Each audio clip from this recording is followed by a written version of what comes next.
My name's Jocelyn Chapman.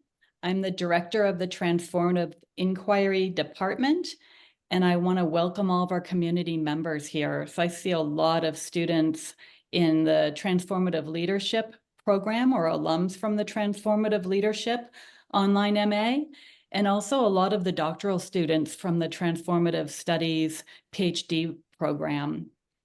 And we are here today to talk about the new Creative Futures focus. And I know there's a bunch of curious minds who aren't yet part of our community. So I have a really warm welcome to the new people here who are either joining the program this fall or thinking about it. So I'm going to put some links in the chat box after Alfonso begins to give you some more information about the programs and about the focus. So if I go too quickly, or Alfonso does, okay, we'll put the information in the chat box and you can always email us to learn more. So welcome, welcome, welcome, everybody. Thank you for being here. Professor Alfonso Montuori is going to talk about the Creative Futures focus. And I thought I'd spend just a moment to say, what is a focus? So that you know what a focus is. It's a special designation. It's a grouping of courses, 3 courses with a theme, and this theme is Creative Futures. It's 2 required courses plus 1 elective from a list of approved electives. So in this focus, the 2 required courses are titled Creating the Future, Exploring Human Possibilities, and Planetary Consciousness and the Future, the interaction of creativity, culture, and diversity, and the evolution of consciousness. So currently we have at least 5 electives that also count towards that 3-course total. So the 3 courses are 9 units. And Jennifer Wells is teaching a couple of those electives and gave a presentation on them recently. In case you're curious, the title of those 2 electives are Reverse Imagineering, Systems Change for the 21st Century, and The Art of Transformation for Flourishing and Creative Futures. If you meet the requirements for the focus, you can have this put on your transcript. So I'm going to put a link to this information in the chat in a few minutes. And I'm going to let Alfonso tell you the story of how he and Jennifer developed this special focus and more about the content. So now it's my joy and honor to introduce Professor Alfonso Montuori, core faculty in the Transformative Inquiry Department. Alfonso has a lot of research interests, and he's published on quite a different topics repeatedly, including transdisciplinarity, systems thinking and complex thought, transformative leadership, and the future. And since his earliest days as a doctoral student, he's been researching and publishing on creativity. That includes the nature of creativity, myths about creativity, social creativity, creativity in society, creativity and diversity, creative inquiry, creativity in altered states. Curious minds want to know more. And I think we're going to learn more about all of that and more. And some of you might have been at his events with authors from the Creative Futures Handbook. I know he's going to talk about that as well. He's published a lot on creativity, so I thought I would share just one example with you. I'll put in the chat box article titled Why Creative Futures, since that's what we're here to find out about. So I think I'm just going to turn it over to Alfonso now and let him tell you more about all this. Thank you. Hi, everybody. It's good to see you here. This is the book, actually, that Jocelyn was referring to. This is the Handbook for Creative Futures. And there are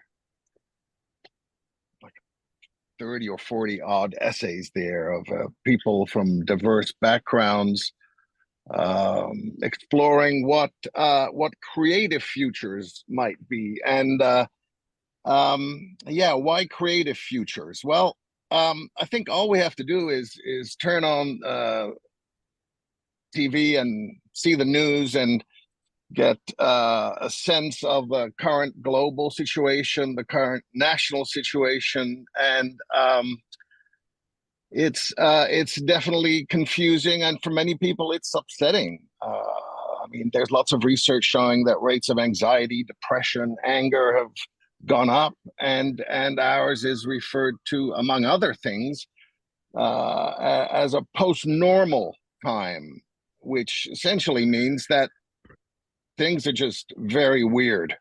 And what used to be normal isn't normal anymore. And so people don't really have much of a grip of what's going on in the world right now. Images of the future, and this is both in movies and literature and more academic research among futurists, is almost entirely dystopian. And dystopian literature is actually a very popular genre right now. We don't just have a crisis, we have polycrises. In other words, we have a whole lot of crises, and that also leads to a situation where, well, you know, even if we do solve one of them, there's 10 more waiting in the wings. Mental health issues among young people have shot up. Every few months, there is more disturbing research that shows kids are unhappy and insecure. Young couples are, in some cases, not having kids because of environmental anxiety. And in some cases, they're not saving. What's the point, right? What's the point of saving? Suicide and alcoholism rate among older people is shooting up. And altogether, it's kind of a heartbreaking situation. A lot of people I come across, I talk to them about, tell them that I'm interested in the future, and they don't really want to talk about the future because the future is kind of painful and distressing, and usually a discussion of the future involves just a whole litany of things that are wrong, right? I was at an invitational futures conference with some leading futurists a few years back, and the idea was to design some positive scenarios for the future. And within 15 minutes, they were arguing amongst each other about who had the most desperate future, and how could you possibly not take into account this horrible thing that was going to destroy the world within, you know, a few decades. So that wasn't a particularly uplifting experience either. So there seems like there's not a lot of hope around. And one of the interesting things that we're finding out from psychology these days, it's sort of under the umbrella of prospection, is that whereas before people, you know, we got the feeling from psychology that it was our past that really made us who we are, right? So my experience with our parents, with our peers, and so on, and so my past shapes me and creates who I am. But now what's so interesting is that they're showing how people's expectations for the future have an arguably even bigger effect on how they behave. So if I'm 15 and I see all the 20-year-olds in my neighborhood end up in prison or dead or in very bad shape, it's quite likely that I'll also engage in risky behavior, self-destructive or just destructive behavior if I don't see that there is any kind of future that is worth doing anything for, right? So having all these very negative images of the future has a very negative impact on people psychologically. And we seem to know what we don't want, right? We don't want, I don't know, we don't want racism, we don't want climate change, we don't want sexism, or we don't want woke, or we don't want trans, or we don't want poverty, or we don't want taxes. There's a lot of stuff that we don't want, apparently, right? But what do we want? That's a question that doesn't get asked nearly enough. And I think to some extent we've lost track of that. And I think we're part of sort of a wave that is led us with all the anxiety and worries to sort of lose track of some of the fundamentals, if you will. This is in many ways the one of the reasons why we have this focus. But the other reason is because naturally at a place like CIIS, we're also interested in human potential. We're interested in what humans can achieve. We're interested in extraordinary experiences and extraordinary possibilities and potentials. So to see this situation in the world, I think particularly for those of us in a place like CIIS, seems like a call to action and to say, look, we really need to do something about this and intervene in whatever way we can. So I'm going to break down sort of some of the overarching areas that we're going to be focusing on in the focus. And they are context, concepts, capacities, possibilities, and practices. And I'll start with context. I think one of the things that doesn't get addressed often enough is that we are currently in a transition that is arguably as big as the transition from the agrarian to the industrial age. We are in a big transition, right? And transitions are not easy. Right. I mean, I remember in the 80s when there were books like The Aquarian Conspiracy and Paradigm Shifts and things like that. And it's all seemed like it was going to be so easy and so convenient, right? Well, it's not that easy and convenient. And people have vested interest in the old world. And so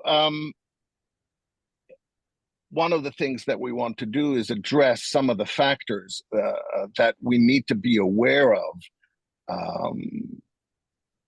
and the larger context that we're dealing with. I've always been interested in the future, but I confess and don't tell anyone, not terribly interested in futurism, because particularly in recent years, it's been all about technology, right?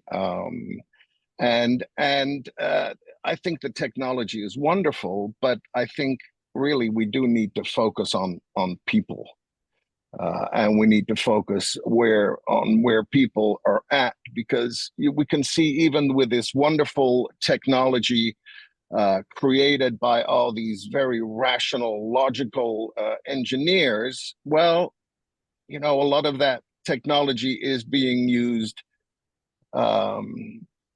to get people to argue and fight amongst each other, right? Because that's what gets most action on the platforms, right?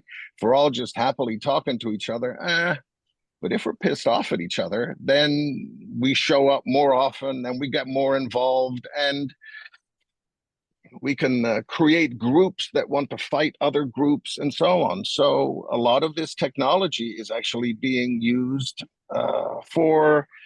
to sort of stimulate our baser instincts, if you will. So I think really the thing that we have to address is people, because no matter what technology we make, it's the people that are behind it, and even things like big data pick up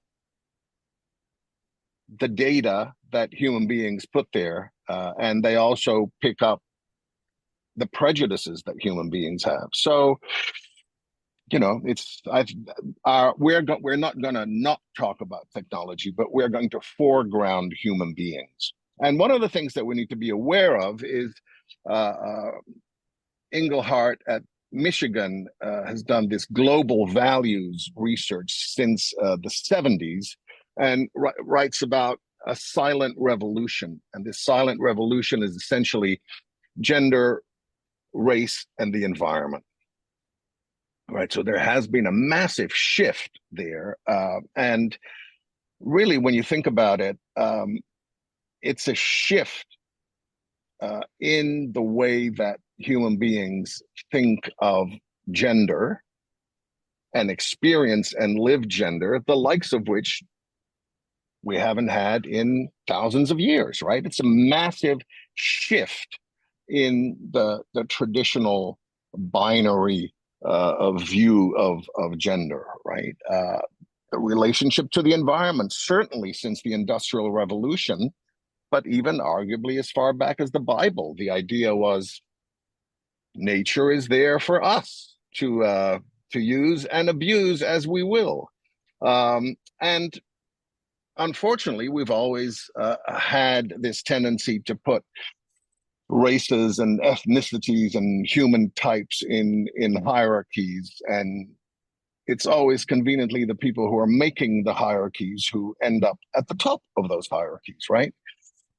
So there is this huge shift. And if you see some of the, quote, battlegrounds right now, you will see that they have to do with gender, you know, and that, so obviously with Roe, the repeal of Roe, you can see that it's a serious issue. It's a real fight.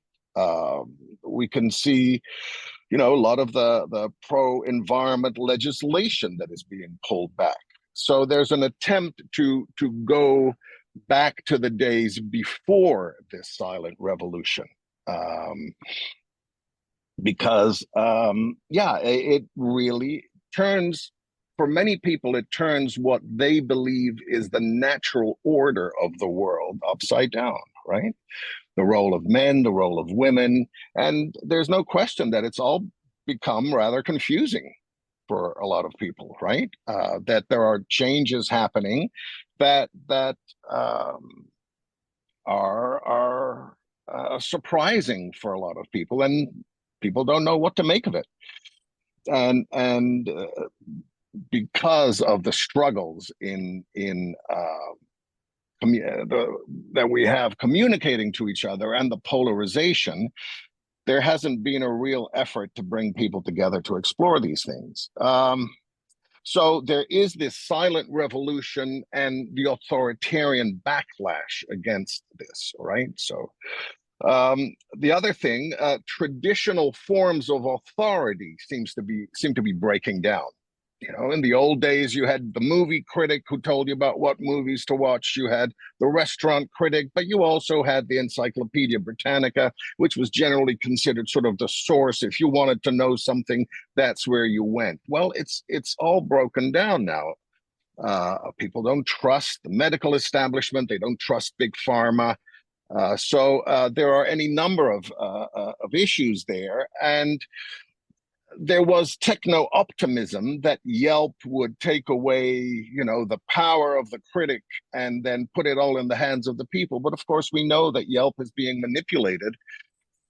And we know that the sources are sketchy, shall we say, and the alternatives to doctors aren't always necessarily the best places to go to.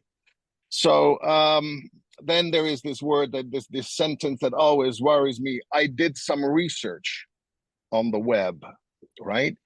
People go online and they do research, and what do they find? Well, you know, I teach in a PhD program that's all about how you do research.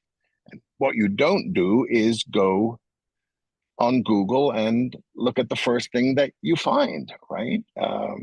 So people do that, but we don't really know how to do research. People aren't trained to do research, but still they're doing it, and that's where they're getting their information from. And of course, that's where also we get all these conspiracy theories now. You know, it's all very well that the world is interconnected, and you know, for Buddhists, this awareness of interconnectedness is a fundamental aspect of enlightenment. But the other aspect of seeing that everything is connected, yeah, everything is connected, and it's out to get me. So the other side of the Buddhist metanoia is paranoia, right? And that paranoia is largely due to the fact that there is so much, post-normal times are defined as being as having chaos, complexity, and contradictions. Well, when you have all that,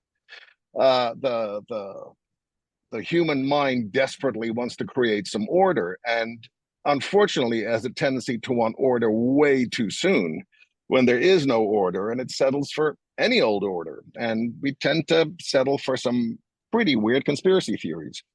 So there's a lot going on there. There's also the New Age movement. Uh, and there are, many different aspects to all of this as we get more and more confused. And of course, inevitably, there's the negativity bias. If it bleeds, it leads. So we are also inundated with bad news rather than good news. So that's the cheerful summary of it all.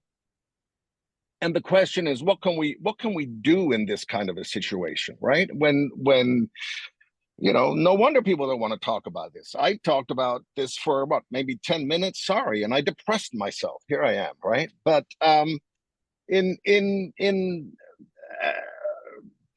the developmental psychologist Robert Keegan had a very good book out called "In Over Our Heads," which suggests that basically we're just not prepared to think about the complexity of the current situation, right? And I think he has a point there. So I think it's literally a developmental challenge to how we get there. So having dealt with the unpleasantness of the current context, let's look at some of the concepts. So one of the basic premises here is that we can't create the future with the kind of thinking and the kind of creativity and the kind of action that brought us here, right? So the kind of thinking from modernity, which tended to be reductionistic, which tended to be binary, or the kind of creativity focused on individuals historically, and also it focused on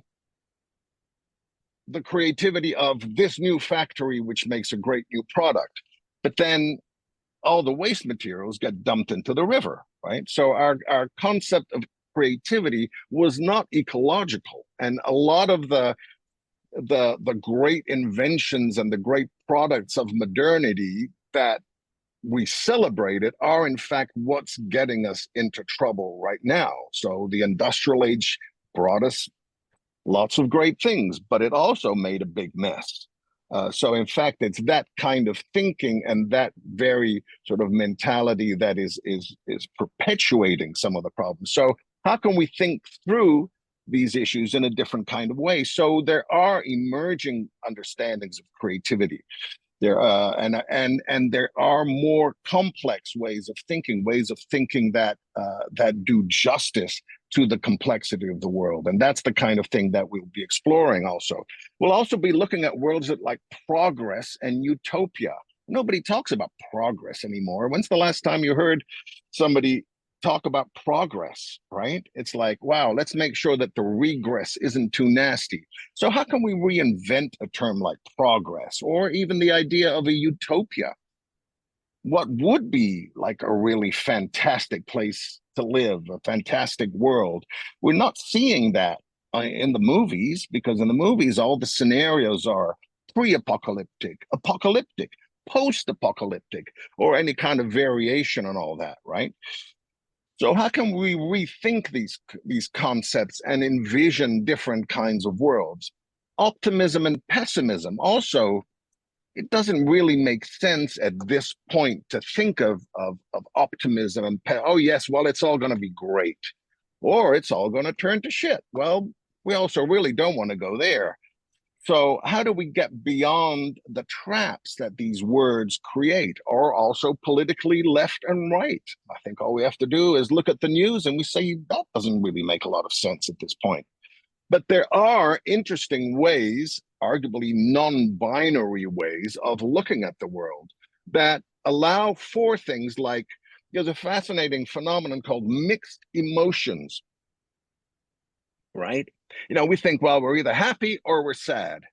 But there's a wonderful expression in Brazil it's a term called saudade, which refers to that feeling of being both happy and sad, right? Very often related to romantic losses, to being apart from somebody that you love. But at the same time, you're happy because you're in love and you're sad because you can't be with that person. But it's not one or the other, right? So it's that more complex kind of emotion that I think is also representative of a way of thinking about it. So people now, for instance, are talking about a sense of tragic optimism. Tragic because the world is a mess. I've just talked about it for too long, right? But at the same time, we have to have that sense of being able to make a difference, that sense of agency, that sense of there is something to work for and to work towards, right? That seems to be missing right now. So we'll be looking at all these kind of phenomena. Also, the assumption, I see so many people come to our programs with wonderful intentions, and they want to change the world. Well, that language in and of itself can be a little deceptive because obviously, we're not going to change the whole kit and caboodle. And what people are now becoming more aware of is, maybe you've heard the expression, the butterfly effect, how small actions can have a significant impact, but also how small actions, even if they don't have a world-changing impact, make a difference. Schumacher coined the expression "small is beautiful," but Adrienne Marie Brown says "small is good, small is all." Right. One of the things that I write about is this idea of micro connections. When you live in a city, this making a point of connecting with people rather than just seeing, this is just the person at the checkout counter that I need to give some cash. Actually realizing there's a human being there. When you stop the car because somebody is crossing the road, actually connecting with them. These small kinds of things, I think, are very important. It's important to connect with other human beings in whatever way we can, even if we'll never see them again, particularly maybe if we'll never see them again. Just the act of connecting, I think, is important. There's a whole lovely Zen story about that is a little too long to go into here, but if you want, I'll see if I can make sure that you get it. So where to from here, as it were, right? So what are the things that we can actually do to develop some sense of agency, in some sense, when we have an idea of what some of these changes are? Where do we go from here? Well, this is the sort of where we look into human capacities. At CIIS, we've been very, very interested in what used to be called the higher reaches of human nature, right? What are people, what are human beings actually capable of doing and being? And it's interesting because very often in conversations with people about change, there'll be statements about, oh yeah, well, people are selfish, or people are just like this, or people will never go, it'll never happen because people are XYZ. And we have a lot of, I think, in many cases, unquestioned assumptions about human beings and human nature. And to my surprise, I even found that in the New Age bookstore when I heard the woman behind the counter switch from extolling the virtues of a channel she had just been with to then making a comment about how all people would generally just selfish and are people generally selfish? There's no question that people can be selfish, but if we look at what the research shows about human capacities, and even in non-explicitly transpersonal psychological spheres, you now see research about sense of there are actually scales that measure the way, the extent to which people are connected with the rest of the world. They have the sense in which they have a feeling of oneness, what the implications are of a feeling of oneness. So there is lots of research being done, and that research also demonstrates that people have far greater capacities than we assume, and certainly that we assume when we are talking about economics and politics. Because whenever those subjects come up, I think generally the assumption is that we're in the Wild West and it's every man for himself. But there are really spectacular findings about human capacities, about what we can do, what we can create, what the innate creativity that can be fostered in everybody. Creativity is not just a dispositional phenomenon in the sense of you either have it or you don't.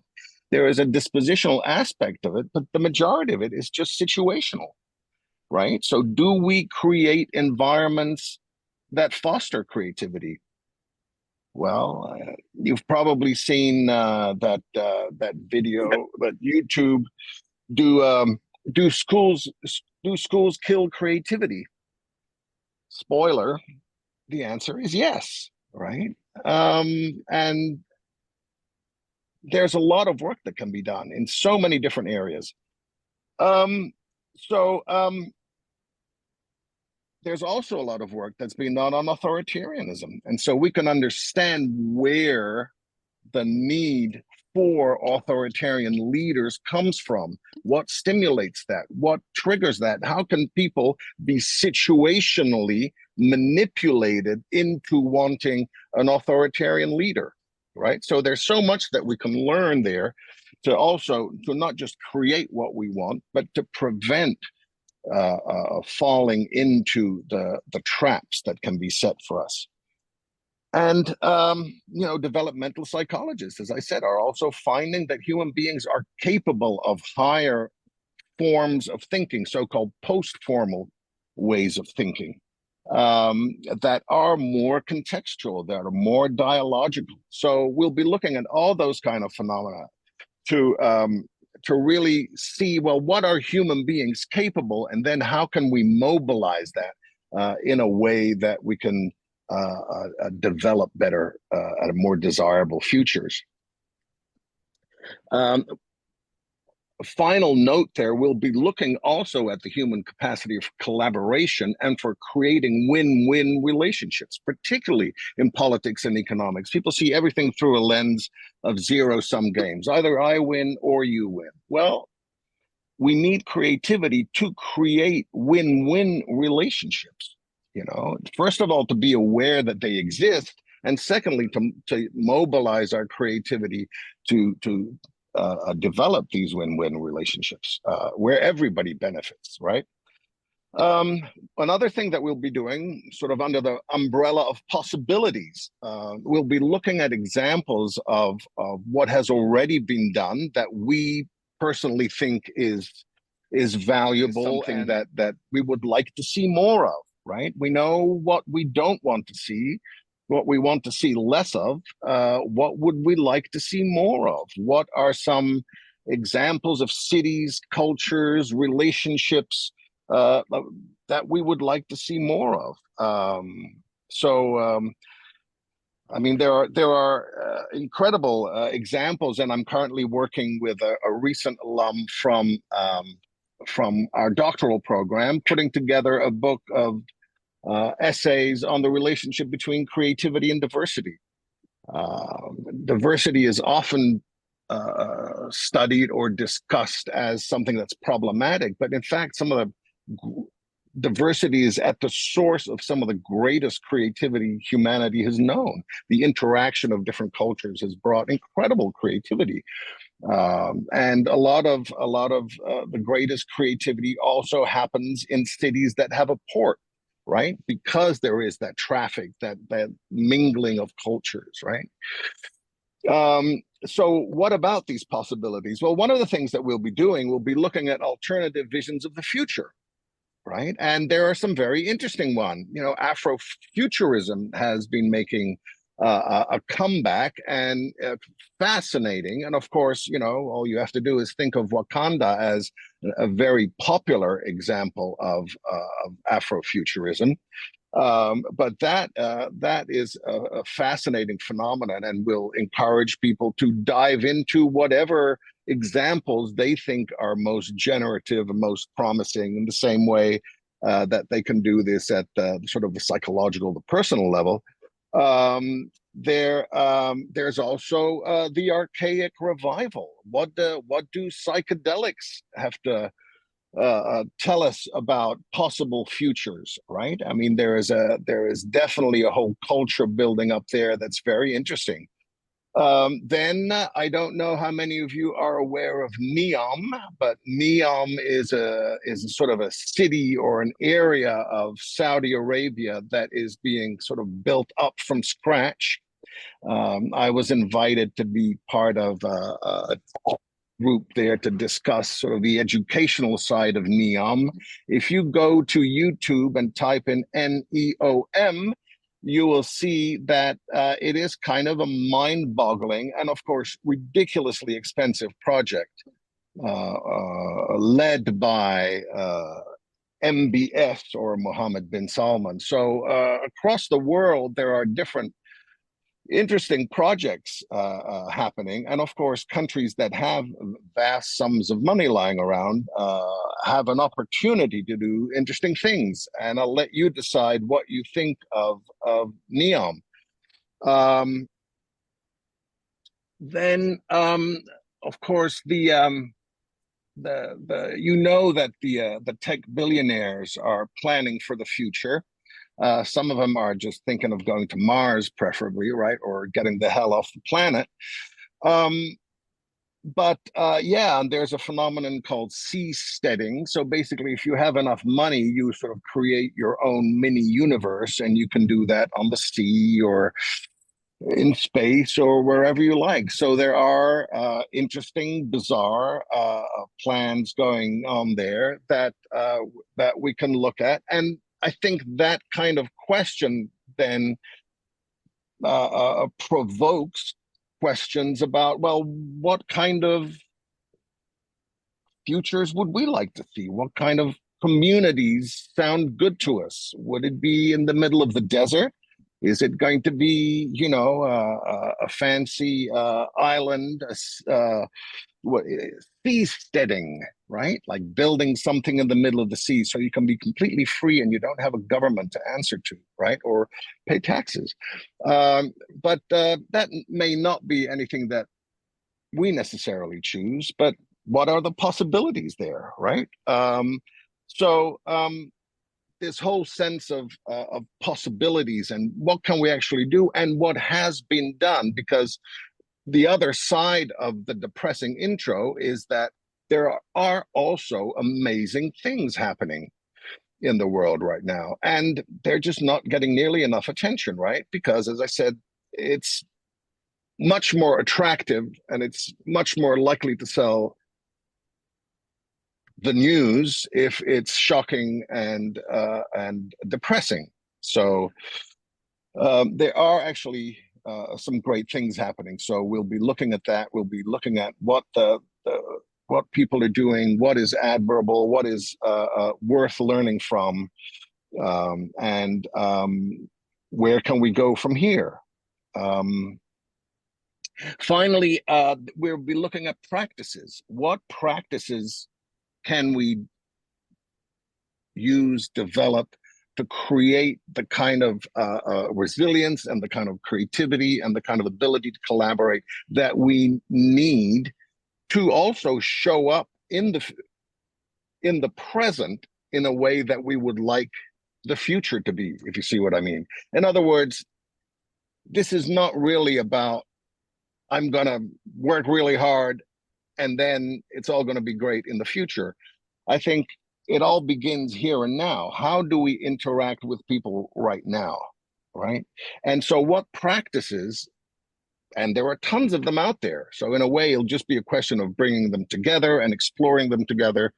What practices can we draw on to develop our creativity, our ability to collaborate, our ability to think differently, to not get trapped into these loops that are and spirals of negativity, right? So that's one of the things that we'll be doing.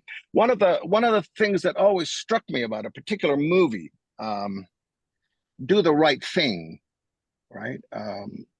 And as some of you know, I'm a musician, so I'm very passionate about music, and in that movie there's a moment where Spike Lee, who is Mookie, talks to Pino, who is the son of Sal, the owner of the pizza joint where they both work, and Pino has been known to say some horribly racist things. And Mookie goes up to him and says, "Oh, who's your favorite basketball player?" Right? Magic Johnson. Who's your favorite movie star? Eddie Murphy. Who's your favorite rock star? Prince. Right? And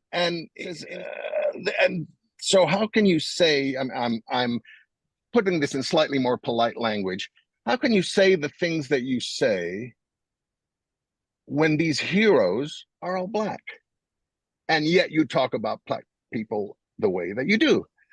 And Pino is kind of doesn't really know what to say, and he says, "Well, they're not black," and gets very, very confused there, clearly. But one of the things I want to understand is how can we be so compartmentalized in our consciousness that we can't learn from that, and we can compartmentalize Eddie Murphy and Prince and Magic Johnson in one part of our consciousness, and yet not develop the sense of empathy and understanding to see that what we're doing really doesn't make sense, right? Given what our preferences are. So how can we learn from culture and from our own experience and from the ways that we compartmentalize ourselves? How can we break that down and be more coherent, if you will, right? How can we embody these values? And the other thing that I'll shut up now, I would like to leave you with, as some of you also know, I'm interested in the whole UFO phenomenon. And if you were from an advanced civilization zipping around the solar system, and you see planet Earth, would you stop and kind of come and check it out, or would you go, maybe we should look for a gas station somewhere else, right? And the question then is, what would be your criteria for a place where you would like to stop? Right? What criteria would make you say, "Oh yeah, sure,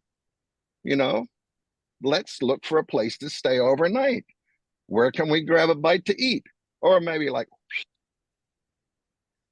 what would be the criteria for thinking, "Yeah, I'm going to check this place out"? So anyway, I hope that gives you a little bit of an idea of some of the things that I've been that we'll be covering in the various courses.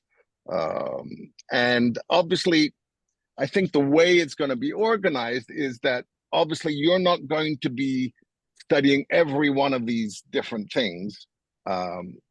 We'll keep the fundamental structure, but you will be able to explore the particular aspects that are of most interest to you, right? So we're going to make this much more participative, so you will be able to actually get into this and explore the parts that particularly attract you and develop them. So great. Any questions, ideas, concerns. I should really look at what people have written here so I can have a sense of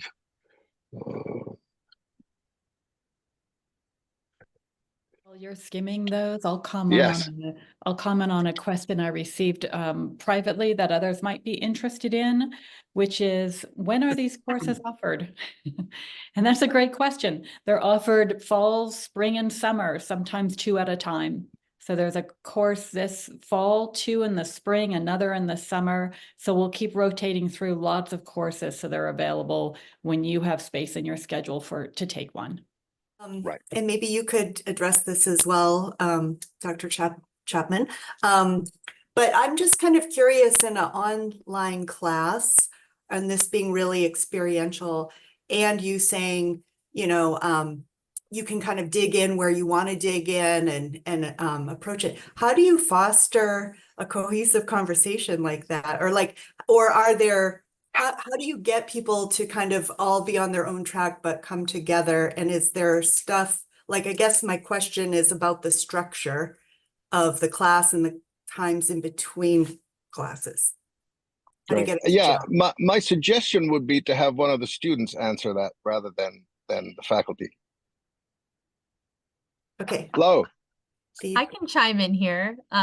Alfonso is a magician. He creates a space for us to engage authentically, usually in bi-weekly discussions. So he'll have a prompt up there, and then we get in and we engage, and we'll answer our initial prompt, usually in the process of self-inquiry, of kind of reflecting on what we've learned and what's coming up for us. And then we have the opportunity for the remainder of the next 2 weeks to engage with our cohort or our classmates and really communicate with one another and co-create new wisdom and shared meaning. It's really special. When I first applied to the Transformative Leadership program, I'm now in the PhD program, but when I first applied, I was worried about what the online space would be like. It is more vibrant than I can even put words to. If someone else wants to hop in here and speak to that as well, it's just really, I feel like I've known my classmates my whole life. Even if it's all via chat, is that what Yeah. you're doing when we're engaging? Okay. Well, there's a lot of opportunity. Last thing I'll say, and then please someone else hop in. I don't want to steal the mic, but we find ourselves getting so close that we actually seek further communication even outside of the classroom. So many of us have met in person. We'll have Zoom sessions, and we always, obviously Alfonso fosters a lot of that as well, of like opportunities to meet and discuss if we're interested in exploring the topics further. But yeah, it's basically like we are co-creating the environment that we hope to get out of the program. Thank you. Thank you.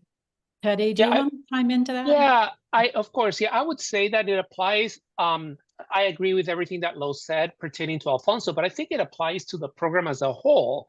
And I think this program has been virtual for quite some time. And so I think they've figured out how to bring us together in a way that I did a master's program in counseling psychology in person, a program that was very fluffy, huggy emotions. And I tell you that people just bolted out of there when we were done. The connections that I had, even though I started the program during the pandemic, and I didn't meet my people in person until last May, a couple of months ago.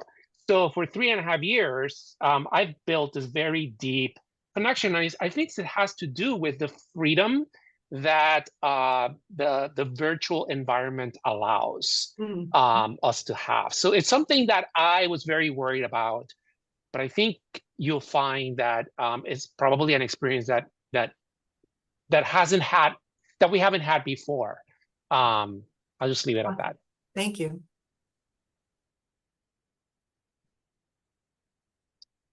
Thank you. Yeah, actually, I should say, we've been offering an online PhD since 1993, if you can believe that. Right?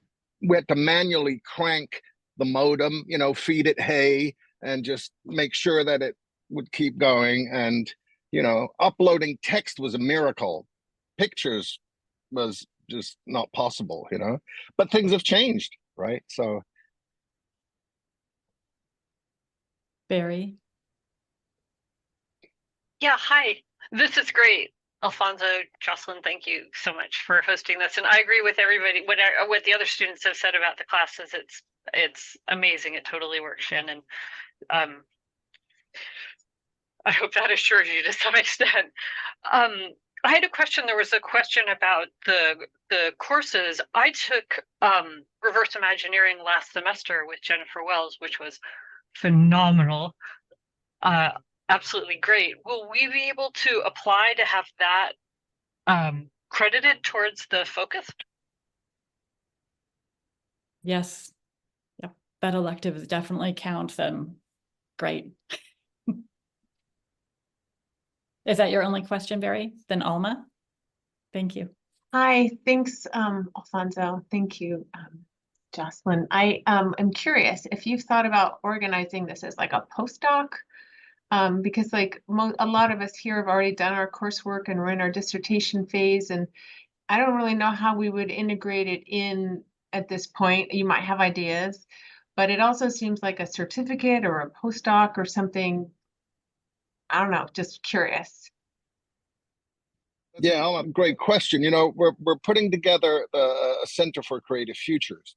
And part of the idea is that we'll, you know, we want to have students and alumni get involved, and so contribute to some of the research, write, explore what we can do. I'm hoping that we'll be able to make some videos, do things that can just get the word out and sort of get people to think about the future in a different way that is not so gloomy, but is actually about, you know, mobilizing people to get in touch with their own creativity and their ability to generate better futures. And that also means looking at what's already been done, you know, looking at what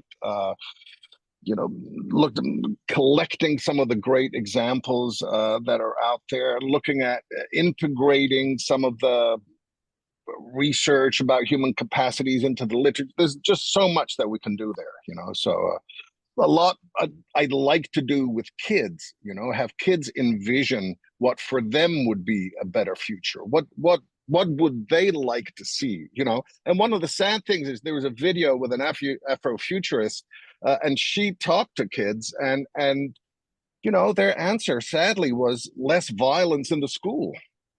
You know, so it's like literally there are just barriers and things that we need to get beyond before kids can even begin to think about futures in a positive way. So, but we do want to use the arts to get kids to think about to envision what for them would be a more desirable world, you know, among other things. So there's a lot that we're planning to do there, and the idea of a postdoc is very interesting. Great question, Alma. Thank you.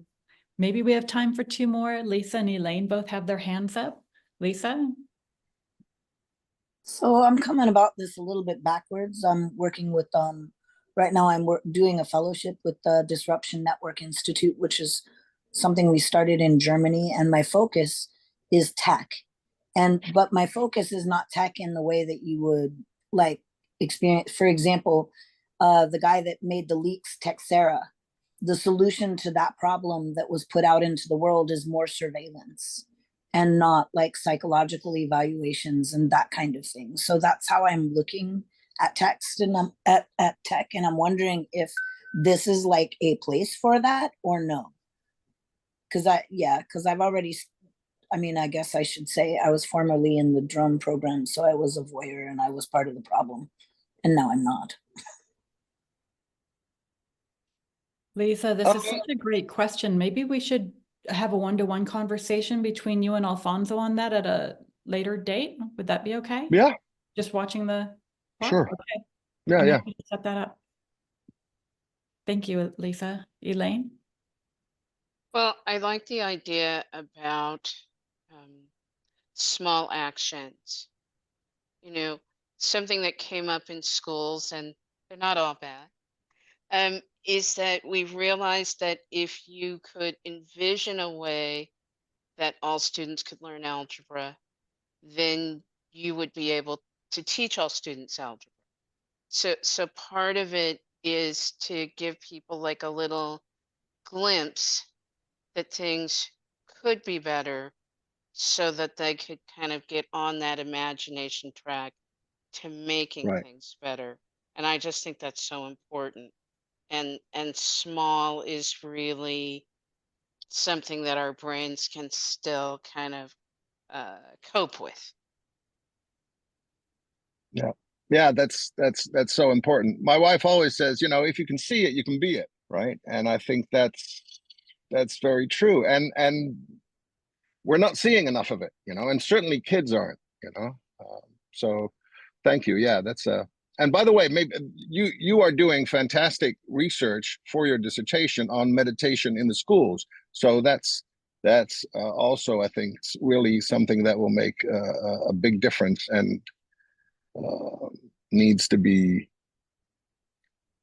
shared with the rest of the And world. it really helps with the violence issue. Right. And then you can do other things with your energy if the violence is not there. Exactly. Yeah. I want to acknowledge the time and notice that there are still more questions. You can email Alfonso or Dan or I if they're appropriate, and we will get back to you on that. But really, I just want to thank you all for being here. And thank you, Alfonso, for your explanation of the focus and such an interesting conversation.